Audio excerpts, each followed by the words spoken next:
have some solutions. So currently we have a linear model of let's make, okay, look at all that we're making a lot, right? And let's waste. That's our model. It's not a sustainable model for life. So we need to move away from that model, and that's what we're going to talk about next. Solutions. So you as the consumer, you can try and circumvent purchasing of plastic packaging, but as you know, it's very difficult, very difficult. So although I want you to have a sense of ownership, a sense of what can I do and responsibility, you just can't go far enough, even if you are the most energetic, just, I don't know what the word I'm going to do. You cannot do it. It's very hard, okay? Only a few people are able to succeed at this, and you know, they don't have kids and they live in a cabin or in the woods or something, right? Okay, so still do your best. If you can bring a reusable bag to the store, bring it. If you can buy soap that's not in a bottle and buy a bar, do it. Do one thing at a time, every day, every week, do something. But in a minute, I'm going to have you understand that we need systemic change. So right now, we put the focus on the end of plastic use, disposal. And so we need to move away from that because it's a great social injustice to citizens of the U.S. as well as all the countries we're exporting to. And it is not successful. Nobody, including the U.S., has the infrastructure to deal with plastic waste. We are not a third world country, and yet we ship our waste to other countries. Do we think they have a way to manage it? No. Okay? So they burn it right there in their homes. They live in it in their homes. So for decades, the fossil fuel and packaging industry have led us to have the sense of onus and responsibility and take responsibility for the health and physical costs while leaving us into the dark of what those health and physical costs are in actuality, right? How many of you knew that 300 of your taxpayer dollars were going to fossil fuel, right? In my household, that would be $1,500 bucks. I didn't know that, okay? So we need to shift from the downstream way of thinking to a zero waste model. And this would bring environmental, social, economic, and health benefits for the entire community if we can do this. It'll mean a reduction in greenhouse gas, health savings for municipalities and customers, and create jobs. Stores need to hold the top Coca-Cola, PepsiCo, Unilever, Nestle accountable for their plastic packaging production. Stores need to support a zero waste system, and some of the ways that they can do this, they can get bulk bins and dispensers for dry goods, produce, personal care, and cleaning products. They can review their inventory and switch everything that they possibly can from single-use packaging to glass, cans, cardboard, paper. They can put water purifying stations so people don't feel I gotta buy my bottle of water, right? Because bottles are huge.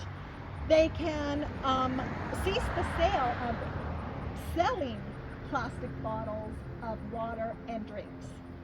They can end checking out with plastic bags available and charge 15 cents for a paper bag.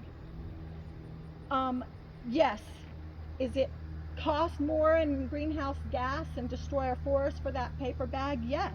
That's why I want 15 cents on it, not the proposed, I think, 2 cents or dime or something ludicrous. You know, we need something that really stops consumption. We need to stop consuming. But we do understand that certain individuals, certain circumstances, handicap, you know, there needs to be some flexibility and you know, some alternatives, okay?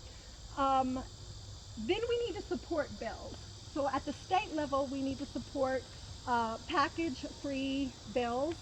We need to support the current zero waste PA, but that's still not rigorous enough, so we need to push for more rigorous things like I just mentioned, and like New York is doing with their bottle bill and their bag bill.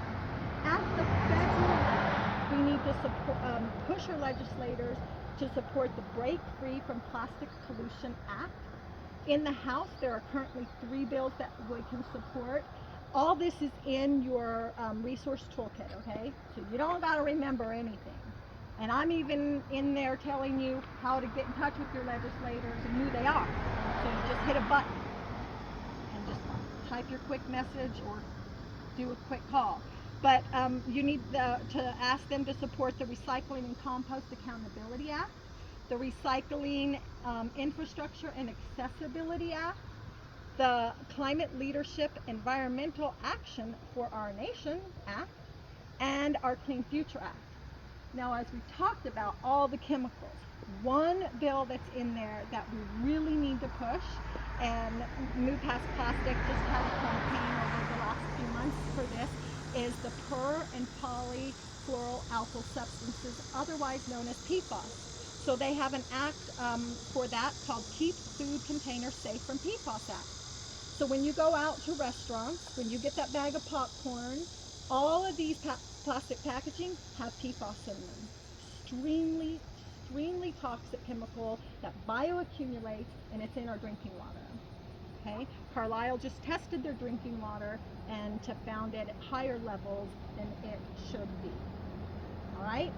So the other thing, we're not a part of the Basel Convention with 189 other countries. This is a convention of people that want to break away from exporting to countries that, you know, we don't have a working relationship with. So that's important. Why is the U.S. the only nation that's not a third world country that's involved in that? We also need to support the Kigali Amendment. This is an amendment that reduces polluting hydrofluorocarbons. So why do we need to concentrate on policy though? Why? Why can't I just go and not get my plastic bag, get my bar soap? Why, you know, buy local? Why is that not enough? Why do we need policy? We need policy because businesses cannot police themselves. Okay? They are beholden to their shareholders. Profits. I'm not saying that that's all they care about. I'm just saying that that's their primary focus. Also, if a business wants to live sustainably work sustainably, then they aren't on an equal playing field, right? As other companies who just don't do it. So it would level the playing field. Also, it gives public power. We need the power. Okay, right now, we need the power. And also, it's going to create good green jobs. People can be happy with what they're doing and contributing. So that is all I have to say in summary. If everyone can chant with me, what we've learned today. So first thing we learned was what? That plastic harms health, environmental and human health. Second, we learned that we need to do what? Put a lid on recycling. Yes, put a lid on recycling. It's a myth. And second, we need to hold who accountable? Policy makers and the producers of plastic. So those are your 3 big takeaways. Everyone excited to go forth and do this? Yeah! Over here. Yes! Woo! Yes! So if you guys don't mind, I'm going to get our